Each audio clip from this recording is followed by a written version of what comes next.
Bienvenue à toi dans cette nouvelle vidéo sur Montréal.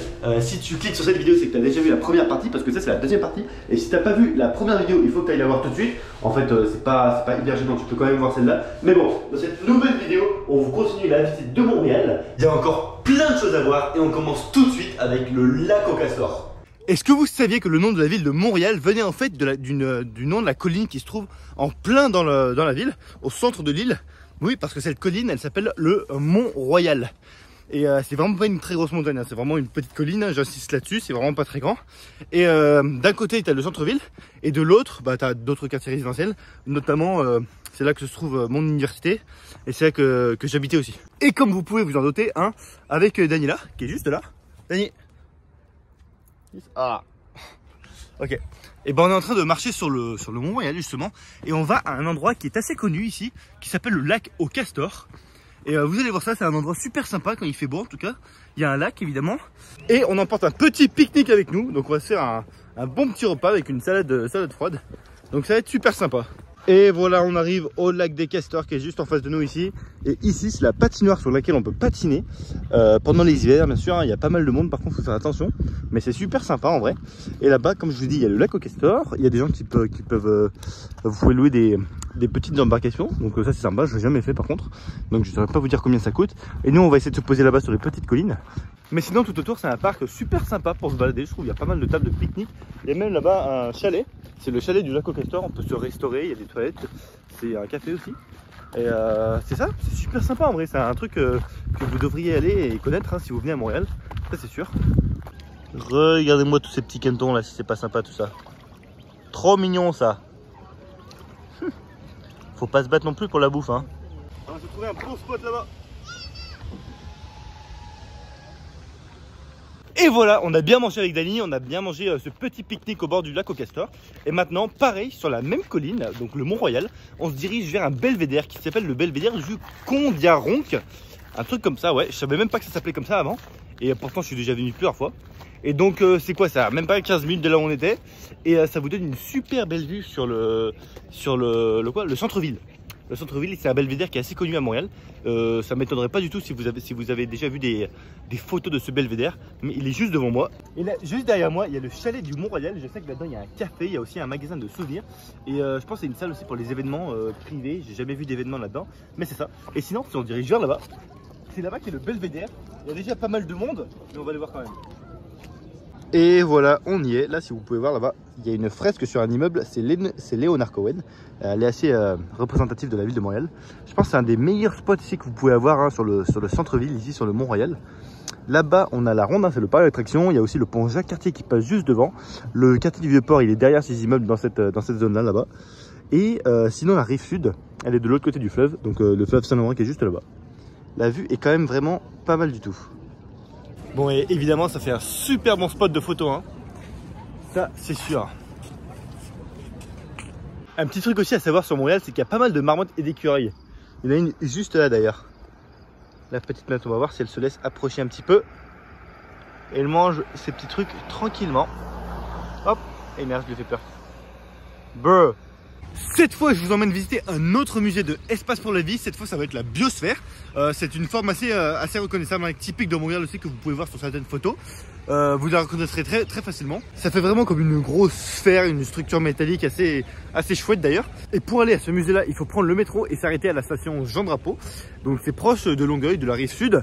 Et pour aller à ce musée-là, encore une fois, normalement c'est environ 20 $. C'est environ 20 $ pour chaque musée hein, de espace pour la vie. Mais comme je vous ai dit, nous on a le passeport annuel à Vidali. Donc ça ne nous a rien coûté, mais on l'a déjà payé avant. Voilà, c'est cette grosse boule là. Elle est super stylée. Je sais que pendant la nuit, il l'éclaire et il lui donne des couleurs. C'est assez stylé. Mais c'est ça, on va y aller. Let's go. Nous voilà directement au 4e étage de la biosphère. Ici, ça fait comme une petite terrasse, je dirais là, qui nous donne une petite vue sur les alentours. C'est pas mal beau. Le temps est gris encore une fois et il commence un petit peu à pleuvoir. Mais bon, c'est pas grave. Là-bas, on peut voir le Vieux-Port avec le début du centre-ville. Tout autour, évidemment, on est sous la sphère. Hein. C'est assez impressionnant, c'est assez cool. Ça donne un petit effet sympa. Ça, je sais pas ce que c'est. L'ascenseur, il est là-bas, là, il y a une autre terrasse, mais qui est malheureusement fermée. Et de ce côté-là, là-bas, derrière cette petite tente rouge là, on voit le casino, qui est ce bâtiment juste là, très facilement reconnaissable. Bon, finalement un petit peu déçu, on vient de finir la visite là. Il n'y a pas énormément de choses en vrai. J'aurais espéré que ça parle plus de l'environnement, des dilemmes qu'il y a, des enjeux planétaires et tout. Mais en vrai, il n'y a pas énormément de trucs. Il y a quelques expositions artistiques, on dirait que c'était bizarre. Ça donnait pas vraiment l'impression que c'était un musée. Mais quand même, cette grosse boule là, elle vaut le détour, c'est un truc à voir quand même. Le musée par contre, 20 $ pour visiter ça, je trouve que ça vaut pas tant la peine. Mais allez-y, franchement, même de nuit, ça vaut la peine d'aller voir ça. Pour cette petite journée d'aujourd'hui, on est à la Ronde avec Dany ici. La Ronde, c'est le parc d'attractions ici à Montréal. Ça s'appelle comme ça, c'est un parc Six Flags. Et le parc de la Ronde se situe sur le parc Jean Drapeau. Donc il faut prendre le métro sur la ligne jaune et s'arrêter à la station Jean Drapeau. Donc ça, c'est entre la station Berry-UQAM et la station de Longueuil. Un billet pour ce parc d'attractions coûte environ 36-40 $ environ pour l'entrée générale. Après, il y a les Fast Pass qui coûtent jusqu'à 70, 80, 90 $. Mais nous, on a pris l'entrée générale.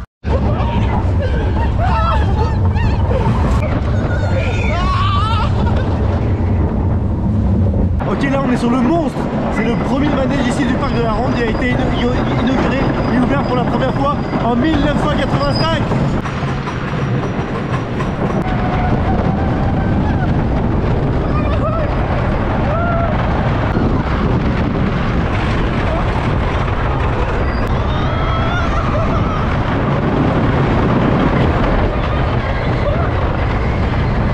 Ok, cette fois c'est le Goliath, c'est l'attraction la plus rapide du parc d'attractions de la Ronde ici.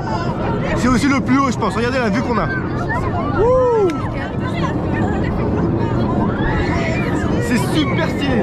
Attention, on y va. Première descente la plus difficile. Let's go.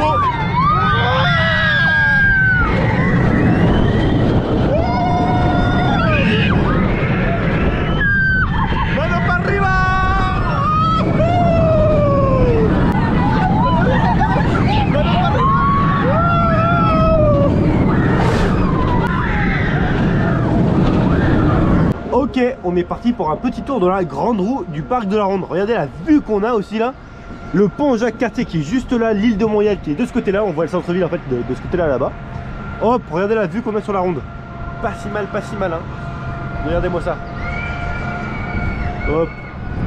On a quand même une belle vue ici. C'est assez stylé. Ah, on a une vue sur le parc olympique, regardez. Le parc olympique qui est là-bas. Et le port de Montréal qui est là. Et évidemment ça c'est le fleuve Saint-Laurent hein. Très belle vue. Ah, c'est vrai que ça c'est une belle vue hein. Belle vue. Ça y est, on est en route. On est en mouvement, ouais.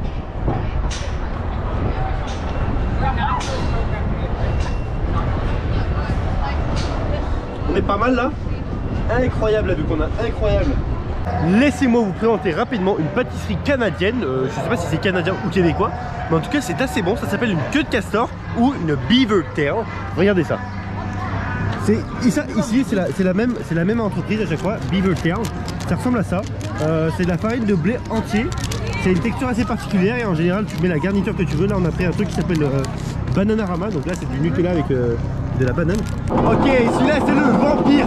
C'est aussi une des attractions les plus fortes du parc.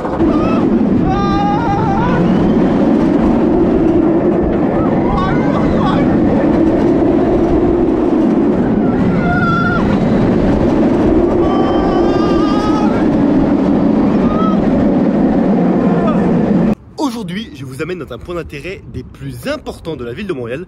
Je vous amène à l'Oratoire Saint-Joseph.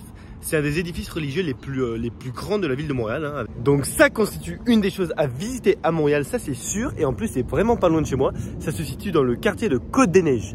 Et voilà, regardez-moi ce bâtiment imposant, il est vraiment énorme. Il fait surtout honneur à Saint-André.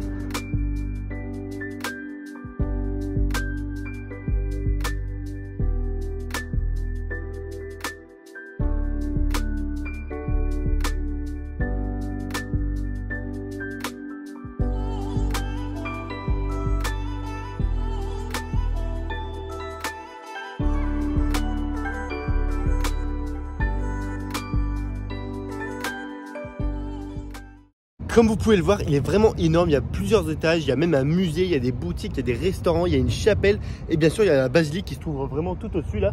Là on peut voir la partie la plus haute, la partie avec le toit vert. Et c'est aussi un des endroits les plus connus à Montréal pour voir le coucher de soleil. En général les gens s'assoient ici sur les marches Et le coucher de soleil, il est dans cette direction.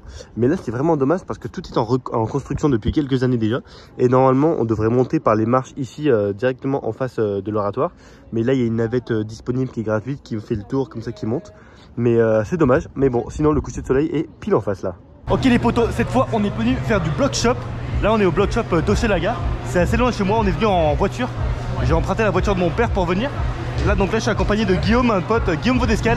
Et là, c'est Dany. C'est Dany qui me filme. Là, je fais un petit entraînement pour les doigts. Pour un étudiant, ça coûte environ une vingtaine de dollars. Et ils font aussi à 5 dollars la location des chaussures. Mais Guillaume m'a prêté une paire de chaussures, il était en train de grimper juste là.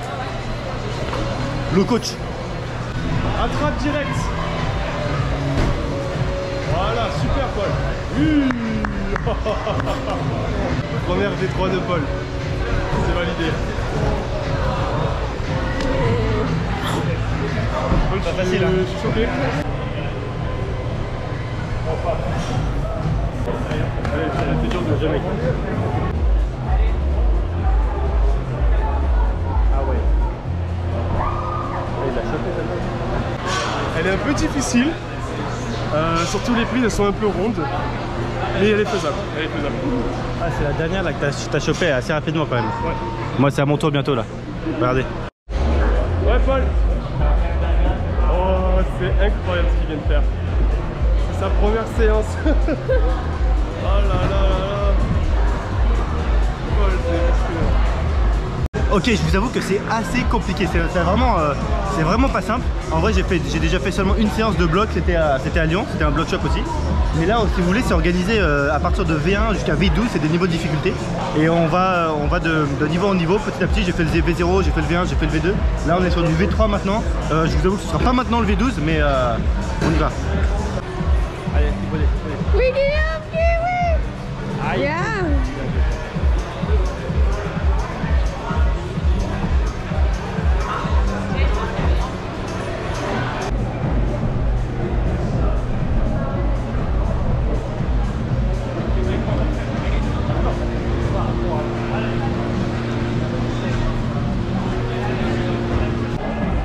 Allez, allez. Hop. Ah. Vraiment, tu fais ça. Ça, c'est pas fait pour moi. Ok, là on en arrive au point où j'ai plus de bras, littéralement j'ai plus de bras. C'est super difficile sur les doigts et sur les avant-bras, c'est sûr. Et voilà, c'est la fin de cette petite session d'escalade. Pour être tout à fait honnête, j'ai les bras déchiquetés. Genre je peux plus rien attraper, j'ai plus de force du tout.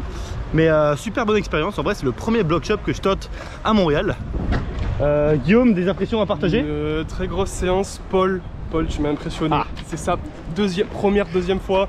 C'est faux, il est juste trop fort. Arrêtez. Il a failli faire une V5, mais ok. J'ai failli, Paul en trichant un tout petit peu. Mais, il a du potentiel, le garçon. mais merci Guillaume, merci.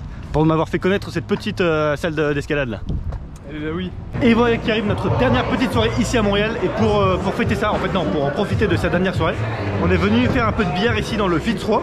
Donc c'est un endroit que je vous ai déjà montré ici. Et on est venu avec quelques potes. Tu vois ici. Super ça. Amanda ici que je vous présente, Constantin mon gars, ça va mon gars. Hello. On est ensemble avec lui, David. Ça y est, on a perdu. Ah bientôt. Avec l'américaine mon gars. Et avec, vas-y Dany. Tu vas gagner ou tu vas perdre? Bah oui. Non, On va c'est moi gagner. qui vais gagner. Vas-y Constantin, vends du rêve là, vends du rêve mon gars.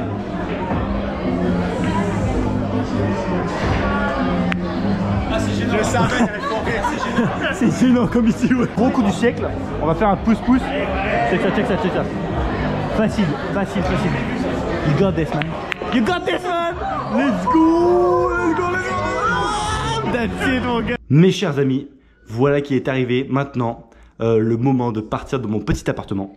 Durant les derniers jours avec mon frère et Dany justement, on a pas mal débarrassé l'appartement, on a jeté énormément de choses.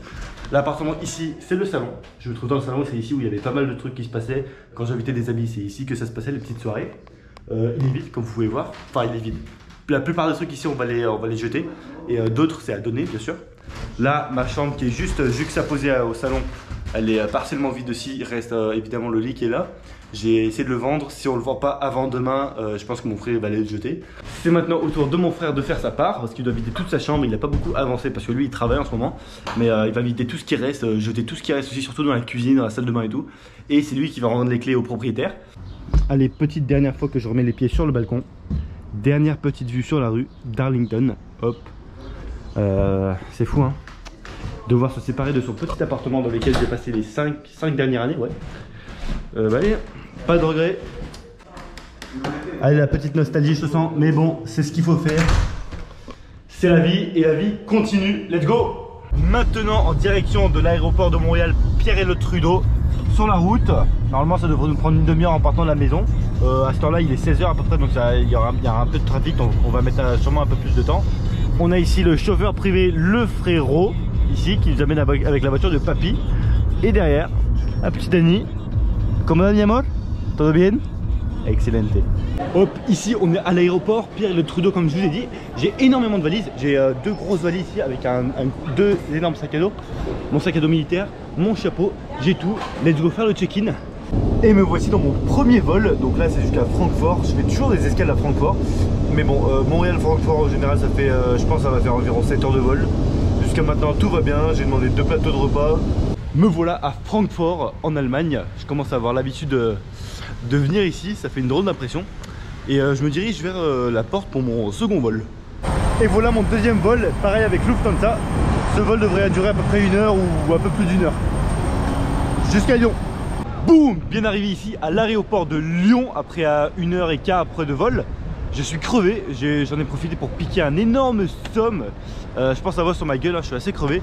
Mais bon c'est pas grave, l'important c'est que je suis bien arrivé. Normalement mon père vient bientôt me chercher.